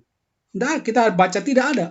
Dia hanya teriak, situasinya dia paparkan semua keadaan yang buruk di hadapan Tuhan. Dan dia hanya minta apa? Tuhan, lihatlah, perhatikanlah. Ya, tadi saya ulang bolak-balik. Putri Sion hanya berkata begitu. Lihatlah, perhatikanlah. Dia hanya minta Tuhan melihat dan memperhatikan. Mengakui, ini loh Tuhan, saya sedang menderita. Kau lihat, saya sedang menderita. Ia ingin Allah melihat rasa malunya dan ketidaklayakannya. Melihat siksaan yang dialami tubuhnya. Dan dia minta saksi. Tuhan, jadilah saksi. Sekarang kau buat apa? Urusanmu sudah kau buat. Sekarang lihat. Perhatikan. Jadilah saksi atas penderitaanku ini. Nah, inilah yang kita lihat daya seorang saksi. Yesus ketika naik ke surga, berpesan kepada muridnya, jadilah saksiku. Jadilah saksi-saksi pengampunan dosa. Karena kekuatan saksi itu luar biasa. Luar biasa. Saksi memang hanya melihat. Dia memperhatikan. Dia mengakui penderitaan. Tapi dia menyaksikan. Dia saksi. Dia belum sampai menceritakan nanti. Tapi awal dari kerja seorang saksi, melihat, memperhatikan, dan mengakui penderitaan. Nah, ketika kita menjadi saksi penderitaan orang-orang yang menderita, kita melihatnya, kita kunjungi, kita perhatikan. Kita lalu, kalian betul-betul menderita. Seperti 3 teman Ayub yang datang kepada Ayub, di awalnya mereka bagus sebagai saksi. Baru kemudian setelah bab 3, mereka menjadi tukang tuduh. Itu sudah berubah. Tapi di awal, relasinya baik sekali. Mereka diam. Tidak berkata sepatah kata pun. Melihat apa yang dialami oleh Ayub. Dia melihat, memperhatikan. Mengakui ini kau sedang menderita. Dan ini bagi orang yang menderita sudah menjadi penghiburan. Dan ini bisa menjadi jalan penyembuhan. Karena dia merasa sudah disaksikan. Sudah dilihat, sudah diperhatikan, sudah diakui. Pengakuan itu. Nah, tanpa kita sadar, bagaimana bereaksi kepada orang yang menderita, orang yang susah, orang yang membutuhkan penghiburan. Saya tidak bisa menghibur. Dia nangis terus, tuh gimana? Saudaranya meninggal, dia menangis terus. Akhirnya, sudah duduk di situ. Hadir di situ, laktikan, perhatikan, saya lihat engkau menangis. Dan itu tanpa kita sadari sudah menjadi penghiburan bagi orang yang menderita. Bahkan nanti jalan kepada penyembuhannya. Putri Sion tidak mendapat penghiburan dari Allah. Saya katakan tidak ada. Tidak ada. Tuhan tidak menghibur satu kata pun di dalam bab 2. Kalau Anda cari-cari di situ, Tuhan tidak ngomong, hilang dia. Karena dia udah ngambek dia.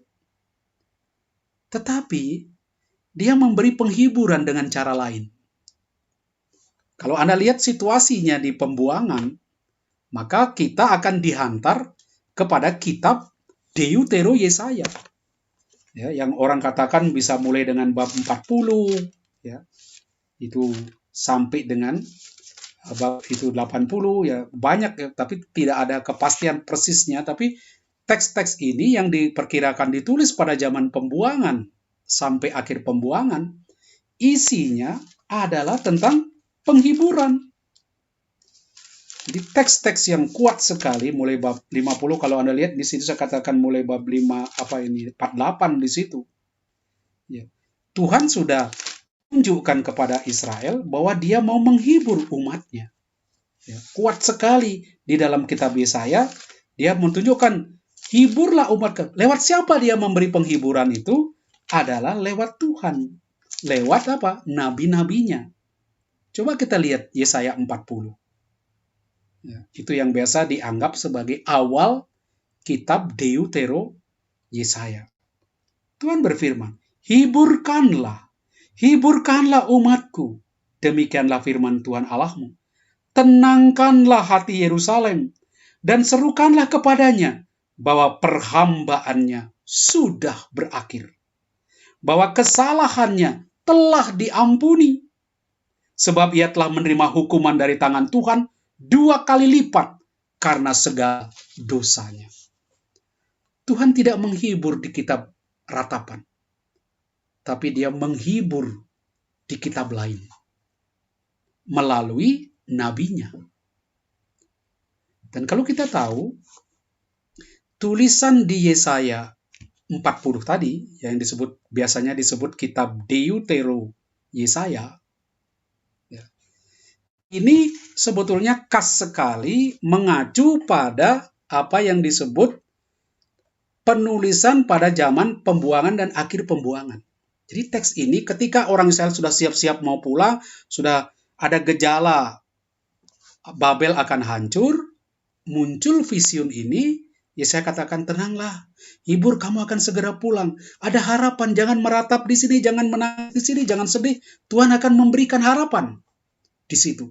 Bahwa masa depanmu akan diperbaharui. Oh, mereka semangat sekali. Lalu mulai berpikir untuk kembali ke negerinya.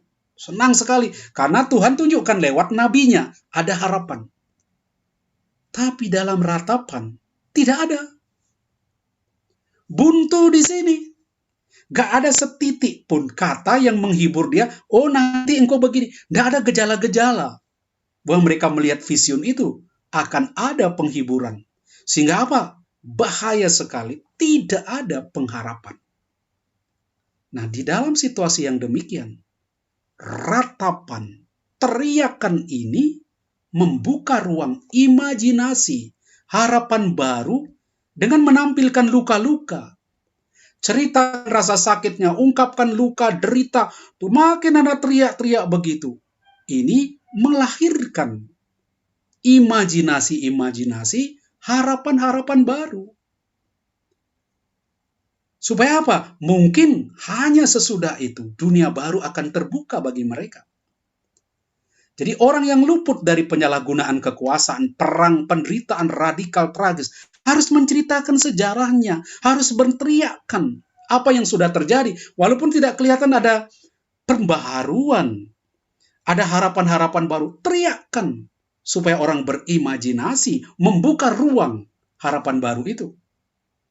Maka sebagai contoh saja, apa yang terjadi misalnya pada tahun 1998, pemerkosaan, kekerasan waktu itu, mestinya orang yang mengalami, jangan diam. Teriakkan itu, suarakan itu, supaya hal yang demikian jangan terjadi. Supaya ada harapan baru, ada perubahan baru. Kalau tidak diteriakkan, diam saja, ini tidak akan menciptakan dunia baru. Perlu orang yang disiksa, orang yang mengalami ketidakadilan, kekerasan, dan sebagainya, berteriak. Serukan itu. Dan diulang-ulang. Sampai orang bosan, lalu membuat. Ini membuka ruang pembaharuan. Supaya hal buruk ini, ketidakadilan ini, tidak terjadi lagi. Saya kira ini bagus sekali. kitab Ratapan ini memberi ruang yang demikian. Ya, menggambarkan hancurnya miskinnya kota kerajaan karena telah gagal. Hal yang lazim bahasa kegalan. Para pemimpin telah gagal total di dalam mendidik dan melayani rakyatnya untuk bertanggung jawab. Dan ini penting sekali di dalam membangun hal yang demikian. Baik, saya beri waktu pertanyaan ya, nanti terlalu panjang. Silakan, mungkin ada yang bertanya dulu. Masih beberapa hal ya. Pak Paskalis, terima kasih. Ya. Ada satu pertanyaan yang masuk mengenai satu pertanyaan yang masuk tadi. Oke, ya. Ada apa beda ratapan yang berakar dari iman dengan sungut-sungut dan keluh kesah yang dibenci oleh Tuhan? Ya. Silakan, Pak. Jadi ini ketika kita meratap dalam penuh iman, artinya kita sebetulnya ngomong kepada Tuhan. Tapi kalau kalian meratap yang hanya keluh kesah, kita ngoceh kemana-mana, tidak ada pemikiran kita untuk komunikasi dengan Tuhan. Di ratapan ini, dia justru komunikasi dengan Tuhan. Tuhan yang kayak diam, dia obok-obok itu. Tuhan kau gini. Kalau kita yang ngoceh, mengeluh, kan kita ngomong ke orang lain. Wah, kamu gitu. Nggak enak ini. Ini keluh kesah. Ya. Kalau orang ini, dia menerima penderitaannya ini, dia lihat penderitaannya ini, sekarang dia ngomong kepada Tuhan. Mencoba menjalin relasi dengan Tuhan yang sepertinya sudah tidak peduli dengan dia. Yang sudah meninggalkan dia, ya karena dosa entah apa, mungkin dia tidak sadar dia berdosa. Tapi dia katakan, Tuhan kenapa begini terjadi? Dia teriak. Ya, seperti contoh saya katakan, COVID ini. COVID ini dia tidak mengeluh, ini ada pemerintah ini gimana, nggak beres ini. Mengeluh kan? Ini pemerintah nggak beres buat ini. Dia tuh orang-orang nggak pakai masker. Keluhan-keluhan gitu. Nah, orang yang beriman, Tuhan kenapa ini terjadi? Tuhan, dia teriakkan itu kepada Tuhan, dan teriakannya itu mungkin ketidakpuasannya dengan pemerintah atau apa, itu bisa menggaung. Dan ketika orang berteriak di dalam iman ini, dia punya harapan untuk ada sesuatu yang baru. Jadi tidak berhenti pada mengharapkan pada keluhan, tetapi ingin menciptakan ruang yang baru, dunia yang baru, ciptaan yang baru. Harus ada perspektif ke sana. Bukan sekedar mengeluh, ngomel, tapi itu. Ketika kita misalnya meneriakkan tadi, COVID ini tidak enak, pemerintah, teriakan kita, apakah membuka kehadiran Tuhan lewat para pemimpin kita, pejabat kita, membuka ruang baru. Entah sistem yang baru, perubahan-perubahan apa yang terjadi. Nah itu dia menjadi ratapan di situ. Bukan hanya mengeluh, ngomel, ini apa. Itu selesai dia di situ, berhenti. Itu bedanya di sana. Baik, Pak Paskalis, terima kasih. Lalu ada juga yang bertanya, Pak, bila ada sesama kita yang dalam keterpurukan, yang harapan yang kadang hanya untuk memenuhi keinginannya, misalnya ingin suami menjadi miliarder, tapi dia sendiri sudah tua dan gendut, apakah kita tetap harus menghiburnya bahwa harapannya bias akan terpenuhi? Nah, dia meratap enggak? Dia meratap enggak? Orang itu meratap enggak? Itu kita harus lihat. Jadi hiburan itu diharapkan oleh orang yang meratapi nasibnya. Nah, kita sekarang lihat apa yang dia ratapi. Ketika dia meratapi sesuatu yang kita enggak bisa selesaikan. Seperti saya contoh tadi, hancurnya, hilangnya kekayaannya, bangkrutnya perusahaannya. Secara fisik, ya, mungkin secara finansial, secara kemampuan, kita tidak bisa bantu dia. Kita tidak bisa mengubah nasibnya dia dari kaya menjadi miskin. Dan orang yang meratap pun, kalau kita lihat di ratapan, tidak minta itu. Nggak ada dia minta, Tuhan hentikan saya ini, supaya anak saya kembali, supaya sembuh, kotanya dibangun lagi. Tidak ada. Dia hanya katakan, saya sedih Tuhan, kok gini terjadi, saya kehilangan ini, dan itu menekan dia, sesak. Ya. Tidak bisa dikatakan beritanya. Nah, dalam situasi seperti itu, kita tidak mau menjungkir balikkan keadaan orang itu. Tapi kita hadir di situ. Kita dengarkan dia, kita perhatikan dia, kita dengarkan ratapannya, dan kehadiran kita mungkin membuat dia mulai berpikir ulang. Ya, kalau misalnya dia katakan dia mau miliarder, mau hebat, mulai pikir ulang. Saya dilihat terus, saya diperhatikan terus, ini nggak beres saya punya pikiran. Ya. Jadi ratapan saya udah bener. Seperti misalnya seperti itu, kehadiran kita, model kita, contoh yang kita tunjukkan kepada dia, mungkin tidak banyak ngomong. Tapi dari situ, kehadiran kita dia mulai berpikir ulang. Dia merasakan ulang itu. Tapi saya katakan tadi, lihat dulu ratapannya apa. Ya, kalau meratap yang aneh-aneh, begitu kan sebetulnya tidak pantas diratapi. Anda tidak jadi miliarder, tidak pantas meratap. Ya, kalau Anda nggak makan, ya itu bisa meratap. Tapi tidak jadi miliarder, masih meratap itu kan keterlaluan. Ya, itu seperti itu. Ya, Oke. Apakah kira-kira menjawab Bu Lani dari pertanyaan itu ya? Sebelum saya lanjut dengan Bu Lani, saya akan lanjut dulu dengan pertanyaan selanjutnya. Pak Paskalis, tadi dijelaskan sebagai umat pilihan, umat tersebut mempunyai hak istimewa, serta diikuti dengan tanggung jawab. Sebagai umat pilihan dewasa ini dikaitkan dengan COVID-19, tanggung jawab konkret apa yang bisa dilakukan sebagai umat pilihan? Mohon pencerahannya, Pak. pertama, ini kan kita lihat pandemi ini penyakit kita bersama, masalah kita bersama. Sebagai umat Tuhan, pertama kita harus lihat, jangan semata-mata melihat hukuman ini, pandemi ini, hanya sebagai hukuman dari Allah. Ini penting melihat, saya tunjukkan di dalam teks itu dua pelajaran penting di sini. Jangan selalu merasa bahwa semua malapetaka itu terjadi karena Tuhan. Israel meratap ini, dari pelajaran kita lihat mengapa dia menderita susah sekali, karena semua penderitaan itu, hal-hal yang malapetaka itu, dia lihat sebagai hukuman dari Tuhan. Kan belum tentu Tuhan menghukum dia. Ya enggak?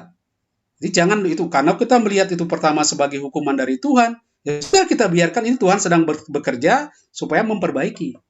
Tapi kalau kita lihat secara positif, ini bukan hukuman dari Tuhan, mungkin hanya peringatan, mungkin hal yang untuk kita mulai melakukan tindakan-tindakan. Nah, bagi mereka yang menderita, misalnya orang-orang yang dekat dengan kita ada penghiburan. Penghiburannya apa? Kita tidak bisa datangi mereka, tidak bisa berdiri melihat dia, ya duduk di samping dia, karena dia COVID nanti kita ketularan. Misalnya kita telepon dia, ya kita beri semangat dia. Mungkin sederhana, mungkin dia tidak bisa bicara lagi. Ada beberapa teman yang payah, kita mau telepon tidak bisa juga, ya. Mungkin kita hanya SMS aja. Ya di situ, mungkin kehadiran di situ. Kalau dia masih bisa komunikasi, kita telepon, ayo bicara sedikit. Itu memberi semangat kepada orang itu bahwa kita peduli dengan penderitaannya. Di situ sudah sangat membantu dalam penderitaannya. Kedua, ada pelajaran yang istimewa yang diberikan oleh teks ini. Soal pilihan tadi. Kita merasa kita ini orang pilihan. Ternyata Israel lebih parah lagi. Dia merasa dirinya orang pilihan luar biasa. Sehingga merasa dirinya aman sekali, Tuhan akan bela dia mati-matian, Tuhan akan jaga dia luar biasa. Itu yakin sekali orang Israel. Bahkan keluar dari pembuangan masih menantikan kedatangan kerajaan Daud. Dia lupa bahwa Tuhan bisa bertindak sebaliknya. Apa yang dia pilih? Institusi yang merasa begitu mapan. Ini jalan untuk membawa keselamatan. Itu pikirannya. Bait suci. Inilah tempat di mana orang bisa meraih keselamatan. Apa yang terjadi? Dihancurkan oleh Tuhan. Diputarbalikkan oleh Tuhan. Jadi hati-hati kita di dalam identitas kita merasa diri kita orang pilihan. Atau gereja merasa ini institusi terhebat yang dipakai untuk memberi keselamatan kepada manusia. Tuhan bisa banting itu. Tuhan bisa hancurkan. Dia tidak mau terikat pada satu cara untuk mencari keselamatan. Jangan pernah sombong, apalagi melupakan perjanjian, jalan yang Tuhan inginkan. Dia bisa hancurkan, dia bisa pakai cara lain. Kuncinya hanya satu, dia bisa membuat mujizat, menghidup orang mati. Ya, itu tujuannya utama aja, memberi keselamatan kepada orang lain. Kalau institusi yang dia bangun seperti Israel, bahkan tempat kudus, tabut perjanjian, itu kan tempat yang paling istimewa bagi Tuhan. Di situ dia hadir, dihancurkan, dihabisi semua. Karena apa? Sudah tidak lagi sesuai. Dia bisa ubah itu. Nah, gitu juga harus kita punya pikiran yang demikian dalam hidup kita. Ya, jangan merasa mapan, saya sudah dipilih. Jangan lupa tanggung jawab ini. Ya, saya orang panggilan, saya orang dipilih Tuhan. Tanggung jawab saya apa? Nah, ini dalam COVID ini bisa nggak saya jadi penghibur? Kehadiran saya, telepon orang kek, peduli orang kek, ya. Waktu tetangga saya kena, ya, berikan sesuatu untuk mereka. Saya lihat sekarang cukup bagus. Di lingkungan kami ini saya lihat cukup bagus. Orang yang kena COVID, semua rame-rame ya, bawa sesuatu kepada mereka, telponi, bicara. Ada yang meninggal, semua mau coba membantu. Apa yang bisa dibantu? Tidak ada rumah sakit, gimana membantu keluarga itu mencarikan tabung oksigen dan sebagainya. Bagi saya itu sudah kesaksian keterlibatan yang luar biasa. Itu menurut saya.